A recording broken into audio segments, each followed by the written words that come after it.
ఓం శ్రీ సాయి భగవతి జ్యోతిష్యాలయం నెంబర్ 1 వశీకరణ specialist Kerala tantric గురువు గారు పవన్ నంబూదిరి గారు. కేరళ నుంచే నేరుగా పరిష్కారం లభించును. స్త్రీ పురుష వశీకరణం, ప్రేమించి మోసపోవడం, భార్యాభర్తల సమస్యలు, ఎటువంటి సమస్యలైనా సరే 24 గంటల్లో పరిష్కారం లభించును.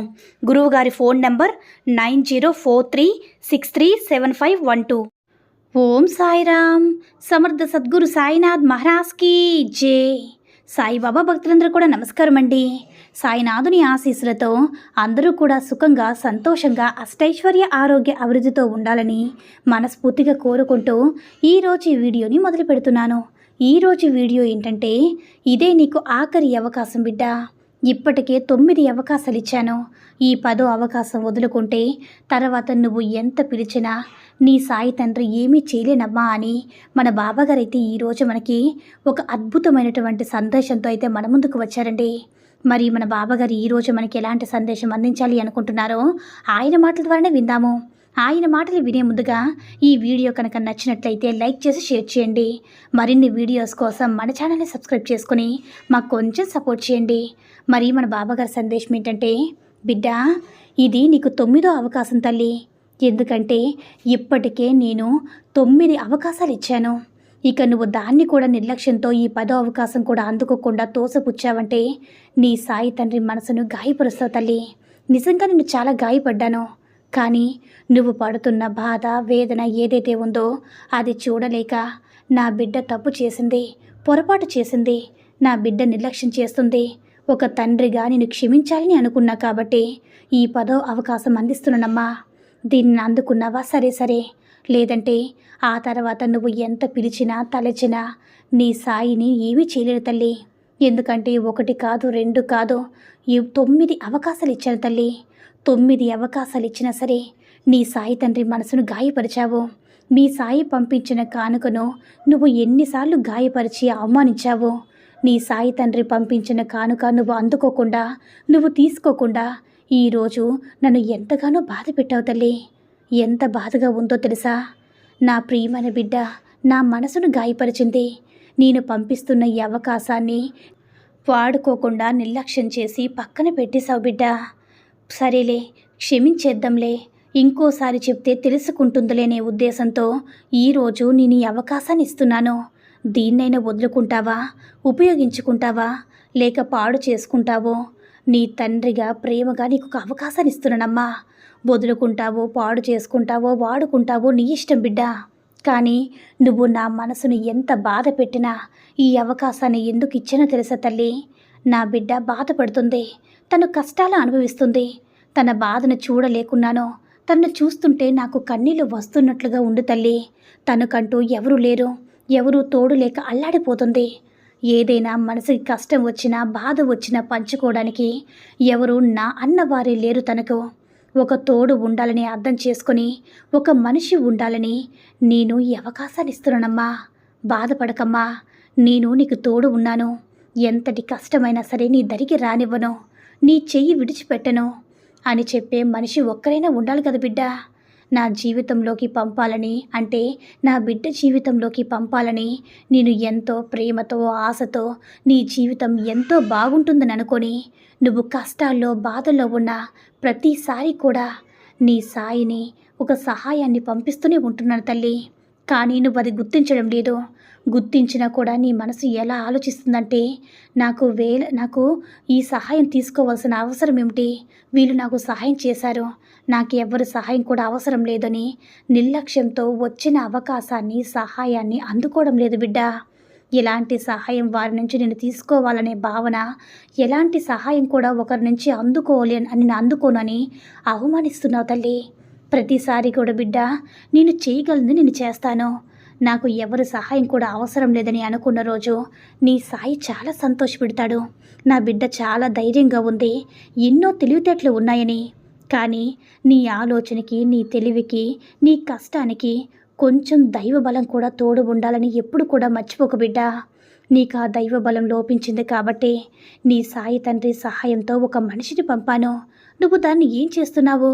నిర్లక్ష్యం చేస్తున్నావు. నాకు సహాయం చేసే అర్హత ఈ మనిషికి లేదంటూ నువ్వు నిర్లక్ష్యం చేస్తున్నావు తల్లి. మనుషుల్ని చిన్నచూపు చూస్తున్నావు. నీ సహాయం కోసం వచ్చిన వారిని చిన్నచూపు చూస్తున్నావు బిడ్డ. అది తప్పు కదా. ఏ పుట్టలో ఏ పాముందో ఎవరికి తెలుసు? ఎవరి చేతిలో ఎంత అద్భుతముందో ఎవరికి తెలుసు? ఎవరి మాటలో ఏ మహత్యం మొదలుందో ఎవరికి తెలుసమ్మా? ఎప్పుడు కూడా వస్తువు చిన్నదైనా సరే, మనుషులు చిన్నవారిని తక్కువ అంచనా ఎవ్వరిని కూడా వేయకు. ఏదో ఒక రోజు దెబ్బతింటా బిడ్డ. అంటే నీకు ఒక సందర్భం గురించి ఇక్కడ చెప్తాను తల్లి. ఎందుకంటే నువ్వు చేస్తున్న తప్పే. ఇక్కడ ఏ సందర్భం ఉందంటే అది విన్న తర్వాత అయినా సరే నువ్వు ఆలోచిస్తున్నావో, నీ ఆలోచన తక్కువ ఉందో, నువ్వు ఎంతలా మారాలో ఈరోజు నీకు ఒక 10వ అవకాశం చేతిలో పెట్టి ఒక సందర్భాన్ని నీకు ఇస్తున్నాను. దీని ద్వారా నువ్వు తెలుసుకుంటావంటే ఖచ్చితంగా నువ్వు వదులుకోకుండా వాడుకుంటావు. అదేంటంటే పూర్వం ఒక శక్తివంతమైన రాజు ఉంటాడు.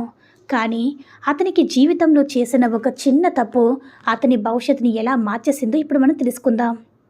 ఒక పెద్ద రాజ్యంలో ఒక ధైర్యవంతుడైన రాజు ఉండేవాడు. అతడు ధనవంతుడు, శక్తివంతుడు కూడా. ఒకరోజు అతనికి తీవ్రమైన జ్వరం వచ్చింది. రాజ్యంలో ఉన్న అందరు వైద్యుల్ని పిలిపించి వైద్యం చేసుకున్నా కూడా అతనికి ఏమాత్రం కూడా తగ్గడం లేదు. జ్వరం తగ్గకపోవడంతో రాజుకి చాలా చిరాకు, కోపం వచ్చింది. ఆ కోపంలో ఒక ప్రకటన చేశాడు. ఈ రాజ్యంలో ఎవరైనా నా జ్వరానికి నయం చేస్తే వారికి రాజ్యాన్ని రాసిస్తారని, బహుమతిగా ఇస్తారని ఆ రాజు అనేది ప్రకటించాడనమాట. ఆ వార్త రాజ్యమంతా కూడా వ్యాపించింది. వైద్యులు, ఆచార్యులు అందరూ కూడా వచ్చి రాజు జ్వరాన్ని నయం చేయాలని ఎంతో ప్రయత్నించారు. కానీ రాజు మరింత బలహీనంగా మారిపోయాడు. అయితే ఒకరోజు ఎవరో ఊహించిన విధంగా ఓ బిచ్చగాడు రాజభవనానికి వచ్చాడు. అతడు చిరిగిన బట్టలు, మాసిన గడ్డంతో, మెరిసిన జుట్టుతో చూడ్డానికి వికారంగా ఉన్నాడు. అతని చేతిలో ఒక చిన్న సంచి పట్టుకు నిలబడ్డాడు. అతడు రాజుగారిని చూసి వినయంగా, మహారాజా, నా దగ్గర ఉన్న ఈ మూలికలు మీ జ్వరాన్ని తగ్గిస్తాయి. వీటితో తయారు చేసిన కషాయం తాగితే మీ ఆరోగ్యం మళ్ళీ తిరిగి వస్తుందని చెప్పాడు. రాజుగారు బిచ్చగాడితో ఇలా అంటాడు. చేతిలో ఉన్న మూలికలు చూసి అసహ్యంతో ముఖం చిట్లించి, ఒకసారి నీ చేతి చూసుకున్నావా? అవి ఎలా ఉన్నాయో నీకు అసలు శుభ్రత తెలియదు. నీలాంటి మట్టి మనిషికి, మాసిన మనిషికి నువ్వు తయారు చేసిన ఒక కషాయం నేను తాగాలా? అస్సలు కుదరదని చెప్తాడు. ఆ బిచ్చగాడిని చూసిన మంత్రులు, సైనికులు కూడా బిచ్చగాడిని అవమానించారు. అందరూ ఇక్కడి నుంచి వెళ్ళిపోమని అందరూ కూడా తరిమేశారనమాట. కేకలు వేశారు. అతని మీద విరుచుకుపడ్డారు. కొట్టేంత పని కూడా చేశారు. ఆ బిచ్చగాడు అభిమానం కలిగిన మనసుతో అక్కడి నుంచి బయటికి వెళ్ళి కోపంతో ఆ కషాయాన్ని ఒక చిన్న మొక్క మొదట్లో పోశాడు. మహారాజా, నీకు అవసరం లేనిది ఈ భూమికి అవసరమవుతుంది. కానీ ఈ ప్రకృతి నన్ను అర్థం చేసుకుంది, నువ్వు అర్థం చేసుకోలేదు కదని ఈ ప్రకృతి నన్ను అర్థం చేసుకుంటుందని మనసులో అంటూ బాధపడుతూ వెళ్ళిపోయాడు. 6 నెలలు అలా గడిచాయి. రాజుగారి ఆరోగ్యం రోజు రోజుకి మరింత క్షీణించింది. చివరికి ఊహించిన విధంగా ఆ రాజు జ్వరంతోనే మరణించాడు. కానీ బిచ్చగాడు పోషణ కషాయాన్ని పీల్చుకున్న చిన్న మొక్క కొన్ని సంవత్సరాల్లోనే అది మహావృక్షంగా పెరిగింది. దాని ఆకులు, వేర్లు, కాండం అన్నీ కూడా ఒక అద్భుతమైన శక్తిని పొందాయి. ఈ చెట్టును చూసిన ప్రజలందరూ కూడా ఆశ్చర్యపోయేవారు. అప్పుడు కొందరు పండితులు, ఆచార్యులు బిచ్చగాడిని గుర్తు చేసుకున్నారు. ఈ చెట్టుకి ఒకప్పుడు బిచ్చగాడు మూలికలు పడేసిన ప్రదేశంలో పెరిగింది. ఇప్పుడు ఈ చెట్టుకి ఆ శక్తి అంతా కూడా ప్రవేశించింది. ఇప్పుడు ఈ చెట్టు ఎందరో ప్రజలకి ఔషధంగా ఉపయోగపడుతుందని అనుకుంటూ ఉన్నారు. ఈ కథ ద్వారా నీకు ఏ సందేశం ఇవ్వాలనుకుంటున్నా తెలుసా తల్లి? అహంకారం, గర్వం, స్వార్థం నిన్ను సహనాన్ని కోల్పోయేలా చేస్తుంది. రాజని అహంకారంతో బిచ్చగాడిచ్చిన మందును వద్దన్నాడు, తిరస్కరించాడు. అతన్ని అందరి ముందు కూడా అవమానంగా భావించారు. కానీ అదే మందు ఒక మహావృక్షంగా మారి ప్రపంచానికి మేలు చేస్తుంది. ప్రపంచానికి దివ్య ఔషధంగా ఉపయోగపడింది. ఇది నీ జీవితానికి కూడా వర్తిస్తుంది బిడ్డ. కొన్నిసార్లు నీకు అనుకోని దారులు సహాయం అనుకునే మార్గంలో వస్తుందేమో. గర్వంతో, అహంకారంతో దాన్ని తిరస్కరిస్తే చివరికి నష్టపోయేది నువ్వే. ఒక మంచి అవకాశం నీ జీవితంలోకి వచ్చినప్పుడు దాన్ని అసలు చిన్నచూపు చూడకూడదు తల్లి. అదే కారణంతో నీకు ఇప్పటికీ 9 అవకాశాలు ఇచ్చినప్పుడు అదే అహంకారంతో, ఇదే స్వార్థంతో, చిన్న చూపుతో, నిర్లక్ష్యంతో తోసిపుచ్చావు కదా. ఇప్పటికైనా సరే ఈ 10వ అవకాశాన్ని ఇస్తున్నాను బిడ్డ. నువ్వు బాధలో ఉన్నప్పుడు, కష్టంలో ఉన్నప్పుడు నీ సాయి చూస్తూ ఎలా ఊరుకుంటాడో చెప్పు తల్లి. ఏదో ఒక రూపంలో, ఏదో ఒక మార్గంలోని సహాయానికి ఒక వ్యక్తినైనా సరే, ఒక ప్రాణినైనా సరే ఏదో ఒకటి సహాయంగా పంపిస్తాను తల్లి. అది ఏ రూపంలోనైనా సరే నువ్వు అర్థం చేసుకుని దానిని ఉపయోగించుకో బిడ్డ. అని మన బాబాగారైతే ఈరోజు మనకి చాలా అంటే చాలా అద్భుతమైనటువంటి సందేశాన్ని అయితే అందించారండి. సాయి మహిమల ద్వారా వచ్చిన ఈ సందేశం మీ అందరికీ కూడా నచ్చిందని అనుకుంటున్నాను. ఈ వీడియో కనుక నచ్చినట్లయితే లైక్ చేసి షేర్ చేయండి. మరిన్ని వీడియోస్ కోసం మన ఛానల్ని సబ్స్క్రైబ్ చేసుకుని మాకు కొంచెం సపోర్ట్ చేయండి. సర్వే జనా సుఖినో భవంతు. జై సాయిరామ్.